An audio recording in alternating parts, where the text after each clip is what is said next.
જામનગરમાં 3 વિસ્તારમાં પાણી કાપ રહેશે।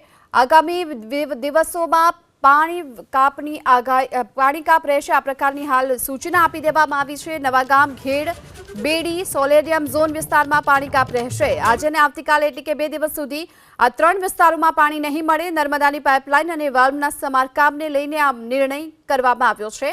તો જામનગર શહેરમાં પાણી વિતરણ કરાતા નવાગામ, ખેડ, બેડી, સોલેરિયમ ઝોન વિસ્તારમાં પાણી વિતરણ બંધ રહેશે। આ 3 વિસ્તારોમાં 2 દિવસ સુધી પાણી કાપ સહન કરવાનો વારો આવશે।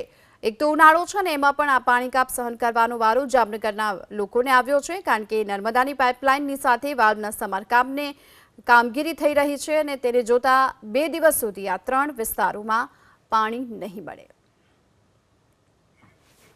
વધુ વિગતો મેળવીએ। સંવાદદાતા રવિ બુદ્ધદેવ આપણી સાથે જોડાઈ ચૂક્યા છે। રવિ, જામનગરમાં 3 વિસ્તારમાં 2 દિવસો સુધી પાણી કાપ રહેશે। શું વિગતો સામે આવી રહી છે? લોકોને કેટલી હાલાકી પડી શકે? બિલકુલ, એક તો અત્યારના ઉનાળાનો સમય છે, એવા સમયે જ નર્મદા પાઇપલાઇન અને વાલ્વ મરામતની કામગીરી છે તે કરવી પડે તેમ હોય તેમ જામનગર મહાનગરપાલિકાની વોટર વર્ક્સ શાખાનું જણાવવું છે।